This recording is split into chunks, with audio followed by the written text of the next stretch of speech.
तुम्ही जाड असाल नाही तर बारीक असाल, तुम्हाला काठापदराची हेवी साडी अगदी चापून चोपून नेसायची असेल ना, तर मी तुम्हाला आज ज्या ट्रिक दाखवणार आहे त्या नक्की फॉलो करा. आता पहिल्यांदा आधी साडीचा पदर आपण बघूया. तर बऱ्याच जणींना एक प्रॉब्लेम असतो, तो म्हणजे पदराच्या बाबतीत. पदर पाठीमागून ना असा फुगल्यासारखा किंवा मेसी दिसतो. तर हा तुमचा प्रॉब्लेम असेल ना, तर तुम्ही पदर जो आहे ना तो शेवटी काढा.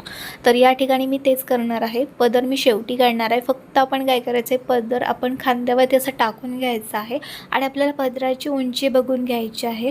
तर उंची ही जास्तीत जास्त गुडघ्याच्या पदर खाली यायला पाहिजे एवढीच उंची घ्यायची आहे. यामुळे ना तुम्ही छान अशा साडीमध्ये उंच पण दिसता आणि पदरसुद्धा अगदी सुंदर दिसतो. तर आपण पदर नंतर काढणार आहोत. आता आपण या ठिकाणी साईड फिटिंग करणार आहोत. साईड फिटिंगसाठी आपण सेफ्टी पिनचा वापर करणार आहोत. आता काही म्हणतील की सेफ्टी पिन वापरल्यामुळे साडी डॅमेज होऊ शकते, पण कसं असतं ना की या हेवी ज्यावेळी साड्या तुम्ही नेसता ना त्यावेळी तुम्हाला सेफ्टी पिनचाच वापर करायचा. याच्यामुळे ना फिनिशिंग छान येते. साडी जी तुम्ही नेसणार आहात ना ती अगदी छान राहते. नाहीतर मग कधी कधी प्लीट्स इकडे तिकडे होतात किंवा कधी कधी साडी फुगल्यासारखी होते, तर तुमचा हा प्रॉब्लेम येणार नाही. त्यामुळे तुम्हाला इथे सेफ्टी पिनचाच वापर करायचा आहे. सेफ्टी पिन लावताना काळजी घ्यायची आहे ती म्हणजे सेफ्टी पिनमध्ये तुम्ही असा कागदाचा तुकडा टाकू शकता, ज्यामुळे काय होईल की तुमचा सेफ्टी पिन साडीमध्ये अडकणार नाही. किंवा अशा प्रकारे जी बॉलवाली जी सेफ्टी पिन असते तिचा वापर करू शकता. आता ही पण सेफ्टी पिन लावताना तुम्हाला जर का तुम्ही कागदाचा तुकडा टाकला नसेल तर तुम्हाला एक ट्रिक दाखवते. ती म्हणजे जशी आपण सुई धागा जसा ओवतो ना, जशी शिलाई करतो ना, त्याप्रमाणे ही पिन आपल्याला लावायची आहे. म्हणजे तुमची पिन साडीमध्ये अडकणार नाही, साडी डॅमेजसुद्धा होणार नाही.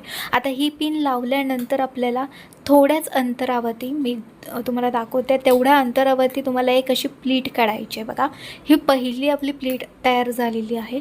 त्यानंतर दुसरी पण प्लीट तेवढ्याच अंतरावरती आपल्याला घ्यायची आहे. बघा, जशी मी तुम्हाला दाखवते त्याच प्रकारे घ्यायची आहे. आणि आता तिसरी जी प्लीट आहे तीसुद्धा आपल्याला घ्यायची आहे. या ठिकाणी 3 प्लीट्स काढायच्या आहेत. 3च्या वरती तुम्हाला प्लीट्स काढायचे नाही आहेत. आता इथे या ठिकाणी आपण परत एक दुसरी सेफ्टी पिन लावत आहोत. पण ही सेफ्टी पिन लावताना मात्र आपण शिलाईप्रमाणे लावू नाही शकत, कारण की फॅब्रिक तिथलं जाड असणार आहे. तर या ठिकाणी मी काय केलं आहे, सेफ्टी पिनमध्ये कागदाचा तुकडा टाकला आणि त्यानंतर ही सेफ्टी पिन मी लावलेली आहे. परकरला धरून लावा, म्हणजे ती सेफ्टी पिन अगदी व्यवस्थित त्या ठिकाणी राहते, हलणार नाही आणि तुमच्या साडीची फिनिशिंगसुद्धा अगदी छान प्रकारे राहणार आहे. तर ही ट्रिक नक्की फॉलो करून बघा, तुम्हाला नक्की आवडेल. या साडीचा नेक्स्ट पार्ट आहे तो येणार आहे लवकरच, त्यामुळे नक्कीच पुढचासुद्धा व्हिडिओ पहा.